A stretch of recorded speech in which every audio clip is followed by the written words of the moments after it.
Alright guys, so today I'm not going to annotate with you about our story. You're going to have to do your own annotations on notebook paper to kind of keep up with what do you think the author's purpose is and what are some special things you see in there. Are there any words you might want to go look up that you don't understand? Alright, remember we're also looking for the message the author's trying to tell us. Today we're going to read the Make Way for Ducklings, and then tomorrow I'll read you Lentil. Okay? And if we have time one other day, maybe I'll read you One Morning in Maine. All of these stories are great stories about Robert McCloskey. Okay? All right. Make Way for Ducklings.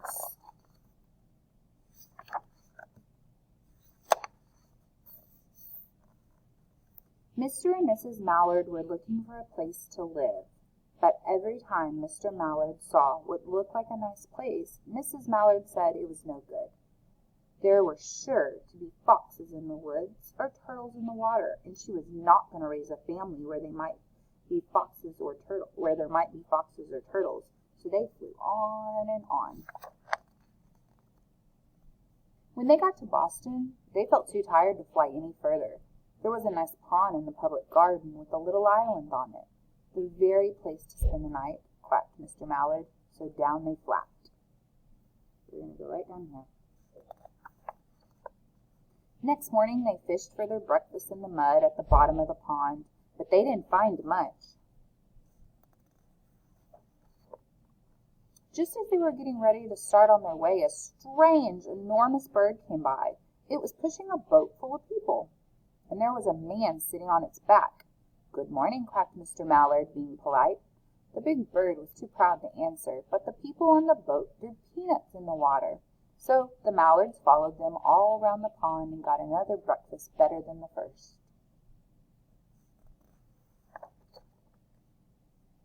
"I like this place," said Mrs. Mallard as they climbed out on the bank and waddled along. "Why don't we build a nest and raise our ducklings right in this pond? There are no foxes and no turtles, and the people feed us peanuts. What could be better?" "Good," said Mr. Mallard, delighted that at last Mrs. Mallard had found a place that suited her. But "Look out!" squawked Mrs. Mallard, all of a dither. "You'll get run over." And when she got her breath, she added, "This is no place for babies. With all those horrid things rushing about, we will have to look somewhere else." So they flew over Beacon Hill and round the State House, but there was no place there.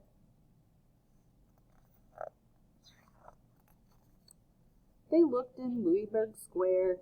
There was no water to swim in. Then they flew over the Charles River. "This is better," quacked Mr. Mallard.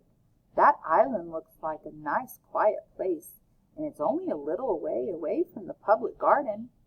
"Yes," said Mrs. Mallard, remembering the peanuts. "That looks like just the right place to hatch ducklings." See this little island right here? I think that's where they're going. So they chose a cozy spot among the bushes near the water and settled down to build their nest. And only just in time, for now they were beginning to molt.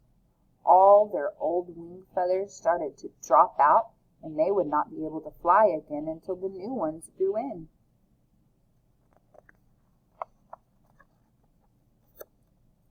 But of course they could swim, and one day they swam over to the park on the river bank, and there they met a policeman called Michael. Michael fed them peanuts, and after that the Mallards called on Michael every day. After Mrs. Mallard had laid 8 eggs in the nest, she couldn't go to visit Michael any more, because she had to sit on the eggs to keep them warm.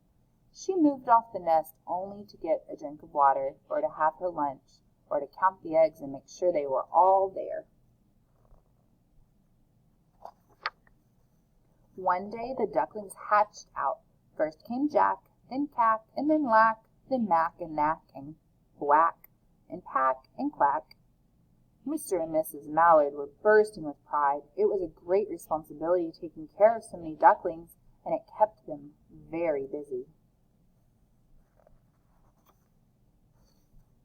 One day Mr. Mallard decided he'd like to take a trip to see what the rest of the river was like, further on.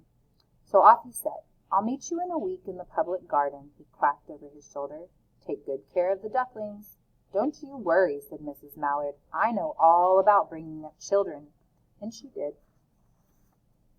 She taught them how to swim and dive. She taught them to walk in a line, to come when they were called, and to keep a safe distance from bikes and scooters and other things with wheels.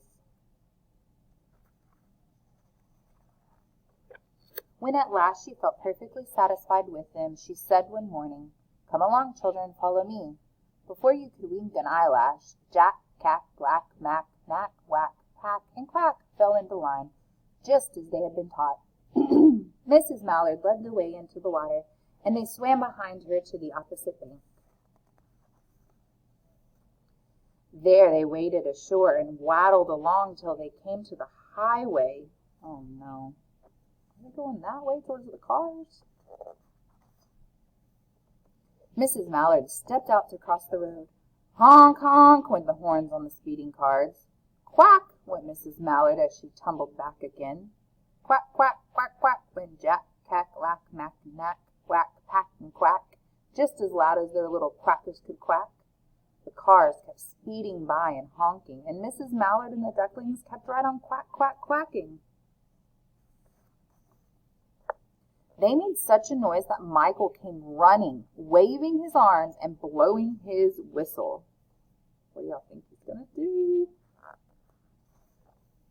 No. He planted himself in the center of the road, raised one hand to stop the traffic, and then beckoned with the other the way policemen do for Mrs. Mallard to cross. Look how proud she looked. She's like, shows you. As soon as Mrs. Mallard and the ducklings were safe on the other side and on their way down Mount Vernon Street, Michael rushed back to his police booth. He called Clancy at headquarters and said, "There's a family of ducks walking down the street." Clancy said, "Family of what? Ducks?" yelled Michael. "Send a police car, quick." Meanwhile, Mrs. Mallard had reached the corner bookshop and turned into Charles Street with Jack, Cack, Black, Mack, Knack, Whack, Pack, and Quack all marching in line behind her. Everyone stared. An old lady from Beacon Hill said, "Isn't it amazing?" And the man who swept the street said, "Well, now, ain't that nice?" And when Mrs. Mallard heard them, she was so proud she tipped her nose in the air and walked along with an extra swing in her waddle. When they came to the corner of Beacon Street, there was the police car with 4 policemen that Clancy had sent from headquarters. The policemen held back the traffic so Mrs. Mallard and the ducklings could march across the street, right on into the public garden. Inside the gate, they all turned round to say thank you to the policemen. The policemen smiled and waved goodbye. When they reached the pond and swam across to the little island, there, Mr. Mallard, waiting for them, just as he had promised. Look, there's the dad. The ducklings liked the new island so much that they decided to live there. All day long, they followed the swan boats and eat peanuts. And when night falls, they swim to their little island and they go to sleep. The end.